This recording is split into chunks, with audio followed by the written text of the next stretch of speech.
To lay down the premise of this video, to get the idea of what we're aiming for today, let me get my my fan and lights on here because it's gonna get a little hot.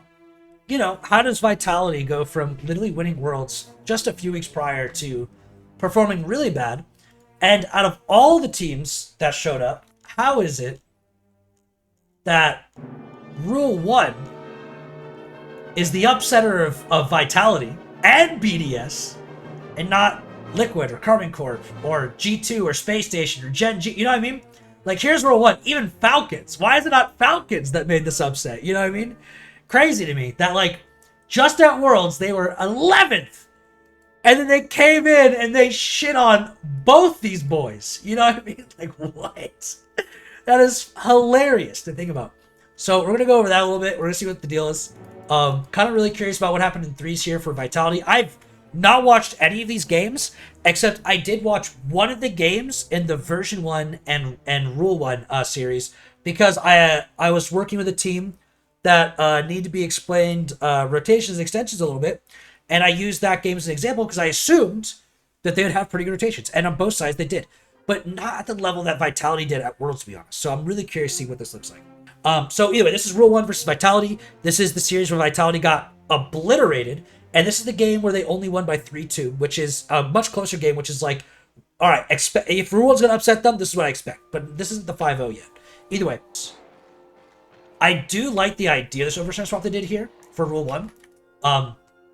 I don't like Rawas's line here as he comes in aggressive, then has to 3-point turn his way back around to net. I don't like that very much. I'd prefer if he just like went back post while Killiers had the free touch now, and then went wider with that space and time, and then lined up on the Zen touch during this time right now, ready to push in. Very comfortable, you know what I mean? Can vertical from here still possibly, or the same idea, still turn around just fine, half flip fine, and still get this chase out, right? On the idea of Vitality, we have a really tight, yeah.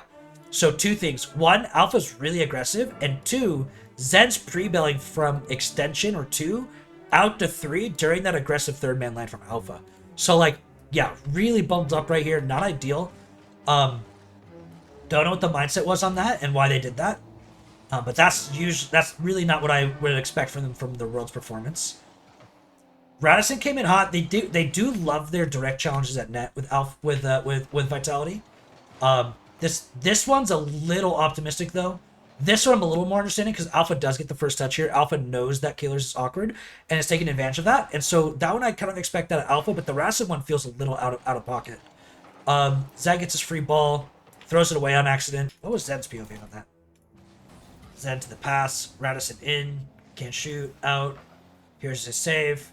Wow, so he missed like every 12 pad. Man, Zen is not on it. Okay, so Zen's panicking here because he missed arguably 1, 2, 3, 4 pads on the way back, right?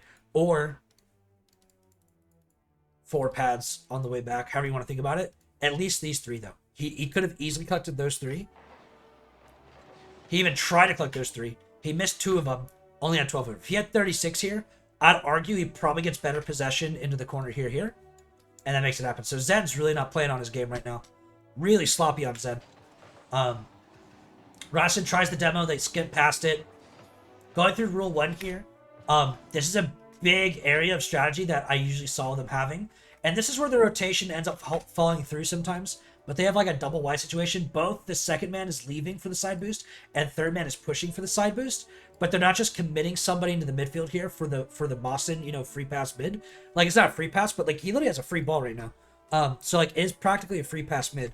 On the same side of it, a lot of their strategy in general, and this is what I see a lot from them in general, especially at Worlds and at Major, was that most of their strategies are based on, all right, we have this guy playing the ball. He's either going to solo it in the net and just solo play that, or if he has to take a 50, he is going to low 50 to kill the ball somewhere in this pocket.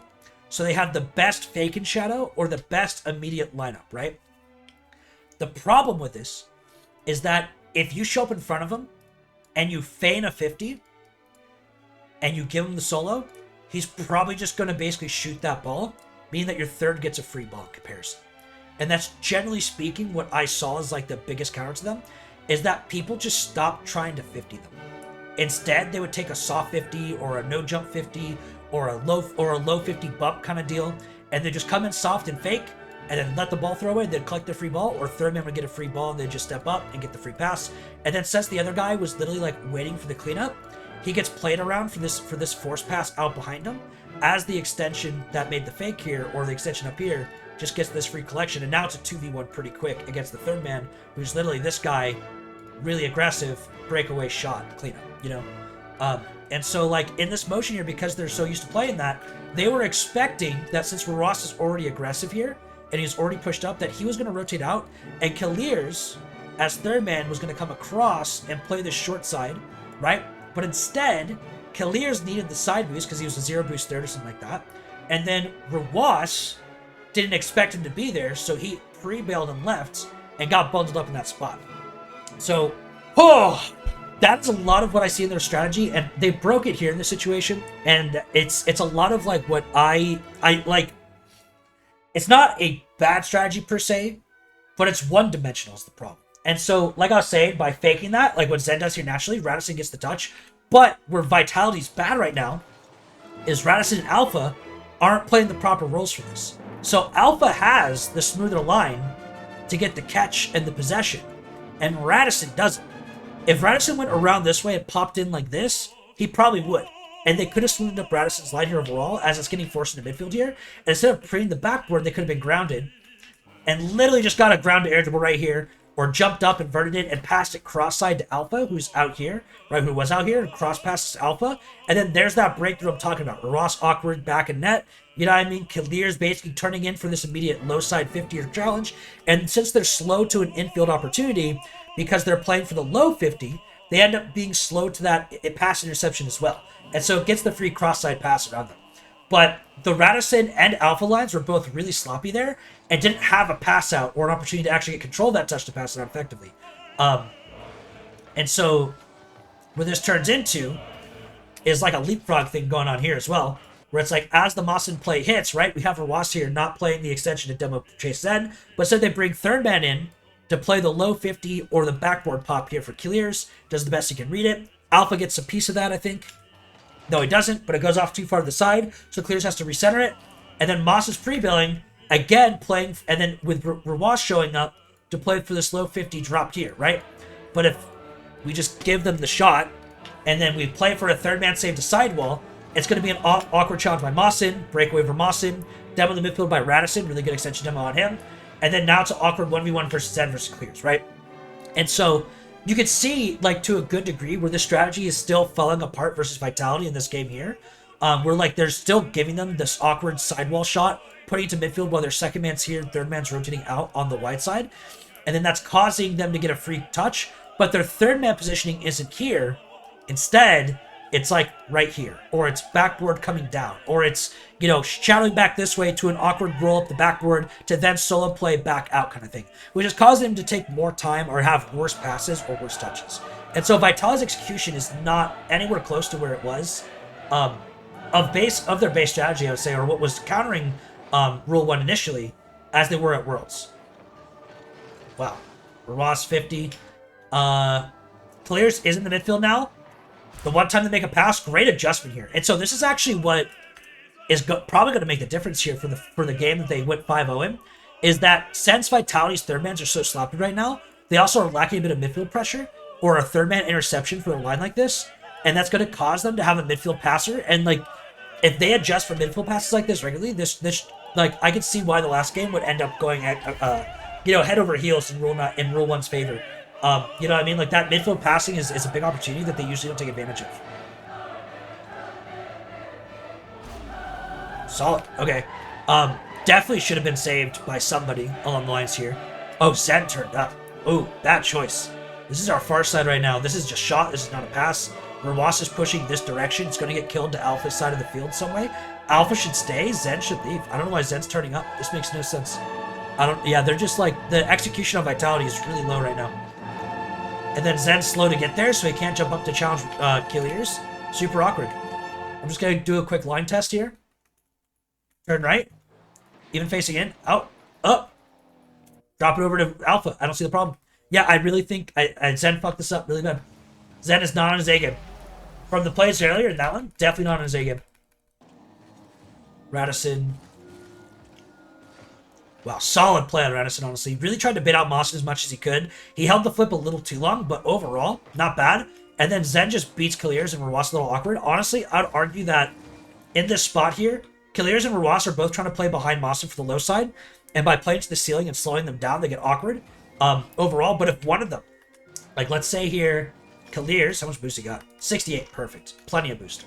If he just slows down and just controls the Mawson 50, and then verticals from here, super easy, super quick to get to the sidewall, but instead they're trying to play for low 50 control block down right here, right at net. They're basically bundling because they're so used to playing for let them hit it, bring it back, and so on. But then they're slow into this, and Zen just gets a really good ceiling touch here, which Killers try to read it and just turn into something really awkward. Killers got antsy, I guess, is a better way to look at it. Tough. Vitality comes back with this one. Alpha, cross side. Wow, I can't believe it's not intercepted here. Oh, okay. Yeah, I'm actually shocked. On a double diagonal kickoff, on average, because we can't lose, technically speaking, to the right side, you should turn this guy back towards net and let this guy do a softer cheat so he can burn off to the right side if needed, or basically, or play for a faster cheat and just play for the speed wherever he needs to, right? But, yeah, that makes a massive difference if Rawas here turns left, gives Alpha the big cross pass, up, intercepts the cross pass, done. You just burn Zen and Alpha in one play. You know what I mean? Just one simple adjustment like that. This should not be a free pass to Zen. That, like, a cross-side pass should always be intercepted by third. There's no reason why this should be that open. But because Rawas turned outside, he wasn't ahead of the play, and so the ball outpaced him. Wow, great pass here. Boom. What a double. That is crazy. What a great double. Kaliers accidentally dropped that. On the second half of this, Mawson here is at back post already. If he just lets Rawas push, and then Mawson just plays this, which to the double, in. It's not even a shot. It's not even a shot. Again, a big issue to the overall rolling situation is that it's like they're not playing to play to Kaliers, who's already at field. They're playing to bring him back so they can take the low 50 here with Zen. But if Zen gets the beat, then Rawas is awkward playing into his own net. If instead they kept Kaliers up for the Rawas beat, and then Zen beats out, then Mawson takes the free save and can double down the pass to Kaliers or play it to Rawas as Rawas is linear, as Kaliers goes through, demos Alpha, and rotates back to third, right? They can create a much better overall field control situation if they just keep Kaliers in the play a little bit longer, demo pressuring Alpha and letting Mawson stay the net instead, while Rawas takes the usual challenge. Much smoother play overall. But yeah, a lot of weakness there over in that idea. I'm really curious to see where these goals come in for, or where the lack of opportunities come in for Vitality in the 5-0 game, because like if they're still making this level of mistake at Gamers 8, I'm really shocked Vitality lost this over at least the second game. You know what I mean? Like 5-0 especially. Like Vitality's playing really like sloppy as individuals today, or in this series, but like. To lose 5-0 when the usual Rule 1 strategy is still leaving openings like that, pretty shocking to me. But yeah, double back here. No one stayed midfield to demo out Mawson and demo out Rawas. They had Radisson on the challenge. Zen was already back post third. They needed to keep Alpha in the midfield here to take out one of these two players and be here for the shadow. And then with that overall, that should put more pressure on the striker here with Ross. And he probably will miss that, or at the very least, like, let's take Alpha. Let's have him default midfield here a bit more. And then bump pressure Rawas, or even just fake it, start the shadow, come in the side here, boom, take that 50, that's off the backboard, not even a shot. Definitely doable. Because he's inside the net, wrapping around like this, has to do a sharp turn or up the backboard, down the wall, whatever it came down to, he ends up slowing himself down a lot because he's on the outside of the shot, not the inside of it. So it means that he has to be faster than Rawas, but everyone drives the same speed, so you physically can't. Let's take a quick look at the goals that came in on the other game. See where that's going. Let's kind of skip over to the. Actually, this is it's Vitality save. Here's some saves on. So this is some Vitality pressure comes in. Zen breakaway, Alpha's midfield. Alpha chasing the demo. Zen tries a solo. Great 50 on Kaliers. I think the real strength of Vitality is to actually play Alpha into the midfield here and let this 50 happen. And then they fake and shadow this, and then now we have Radisson super wide instead. When they could have kept Radisson more in the midfield as third, not pre-flipping ideally, but more or less driving over. identifying the clear 50 to cross this over, and then punishing here to a free shot. So if Radisson was able to come in now, and then Alpha stayed mid so he could turn out during this time, and be on his way out while Radisson comes in, smoothens up this engagement here, and that should give them a chance to shoot this either below Mawson, maybe sniping the left side of the net, or even just chipping it over Mawson, and then aerial to a flip save into a shot kind of deal. And that I think that'd also be viable in this situation. I'm not liking Roas's line there as third, and then Clears is there. Wow, great extension from Clears here. All right, so Clears got the initial 50, and then went through midfield. And then as Mawson got the pinch here, he's basically just available. If this failed, this would go to their third man, which would be a possession or an opportunity from there as it goes. So Rawas, right? But I don't like how Rawas is so aggressive here. I feel like to make this really shine, Rawas is playing midfield for Radisson's touch. I don't know why. Radisson is literally chasing it into the left here, right? So he'd play over Mawson. And then I think Mawson should start a little bit more midfield. Then turn left to take the 50, like so, and that'd be fine too. If he wants to stay left side here because they know Rest is a free ball, I'm relatively okay with that. The biggest thing overall, though, is I'd much rather have Rawas just farther back, like even around this 12 pad here, or even midfield 12 right here coming across. This is fine. But basically, like if this fails, he has a lot more room to read the pinch or opportunity that could go really bad for him, or a high ball, and has a much better line for a high ball here. And anything in the midfield is literally covered by Clears already being there for the recovery. Rawas is showing up for literally nothing. And so I don't think Rawas's position here really makes sense when Clears is already planning to be midfield and cut it off. So like it doesn't make much sense to me. Great shot though, Clears. That's a phenomenal shot. And then Zen thought he had time to get boost, and it completely burned him out. Really unfortunate. On the side of Vitality here, like I am pretty confident at Worlds if they're in the same spot here, and it was Alpha Radisson pushing up, I'm pretty sure Radisson would have just banged that, and they might have kept Zen upfield here and kept Alpha back to third, and they would have just banged that out to Zen to get it behind Mawson, and then force Ross to show this a sidewall, where then Radisson takes advantage as he lands. I'm pretty confident Radisson would just pass upfield to a player, but no one waited upfield for him. Zen basically pre-built that, Alpha pre-push midfield, and then the midfield pass was already being covered by Clears, so like I don't think it really would have made sense. Second goal they got. Boom. Possession to low 50. Got the flick. Good solo play. Wow, Zen's really upfield. The double, pretty much. Holy. Is this a pass? It might have been meant to be a pass. Radisson's getting dusted. That's just not a good pass. Nah, we can't be jumping for that rest. You're not even facing the right way. If Radisson was, let's say, similar position, but already facing the touch, like let's say he's facing in, so he could jump up during this time, he's got to be. And that's a viable opportunity to intercept here. But since he had to U-turn, from here, U-turn in, then jump. Roas is already up. So third man takes advantage if he can jump first. Extension takes advantage if you're already facing it, you can jump first, right? If both are facing first, then extension takes advantage. If extension's facing the wrong way, third takes advantage. On a bad pass, third takes advantage. You give that to him all the way through. So when it comes down to Radisson, he can turn around, that's fine, in case Roas doesn't jump. But since Roas is already there, he should take his time, let Roas touch, and control this midfield, honestly. And especially like if they plan on Radisson holding that, Alpha's heavily overstepping right now. All Alpha has to do is just slow down, play the touch, up, intercepted. And then like Zen's already here, that's just a shot on net. They can demo Mawson during this time. Yeah, really sloppy third on Alpha, and then Radisson just shouldn't be jumping for that. Wow, really bad double on Alpha. Radisson takes a challenge here, chips over. Zen and Alpha are both extension during this time.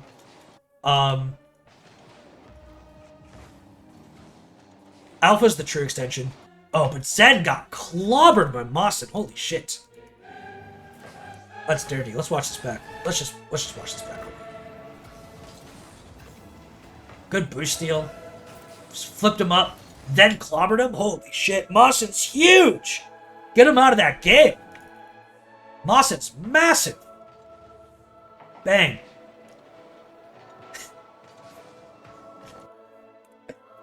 Bro, there's just like, it's not even, like, Clears here, available, up, dusts, that's a free goal. Now, Zen got bumped out of the play. This might have just been no comm situation. Zen didn't call that he was bumped out. If Zen's calling, yo, I'm getting bumped, Alpha coming through here should just turn out, give Radisson the clear to Zen instead. And then now Alpha lined up for Moss and hit is intercepting all day. Has a much smoother line to literally like see that Killers can't get it and catch it or get better control here towards the corner. You know what I mean? If he soft touch this, Clears can't intercept it. So like he just has to get a catch or a soft touch in some way. Completely doable showing at Alpha's level. Because he was awkward, he literally accidentally double tapped it in front of his net. And like, look at, he tried to get the save. It's an honest mistake in that situation, but it could have been easier. And I'm going to blame it on a lack of comms from Zen, let's say, or a lack of listening from Alpha, whatever it comes down to. It's tough to tell without having the comms in front of me, and also without being able to speak French, because I'm pretty sure they comm in French. I don't know how to speak French.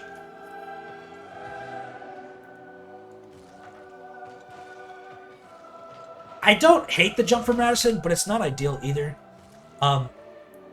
It really should be Alpha staying at net right now. Zen forces the ball, Clears instead. And then as Clears hits it, Alpha should be up. And should be challenging this instead. Even if he waits one more touch and jumps now, it's just intercepted. He's got that, man. Radisson coming from the side there, his extension is just not going to get there in time. And then they force Zen back to third, and it's already chalked. That's just really bad challenging standard there. Bro, they're done. They're cooked. Like, Zen doesn't even care at this point. He already knew he lost. Bro, he's like, they're so fucking done playing this game, dude. That's funny. This 5th goal is just a bonus goal for sure. That's just a bonus goal for sure.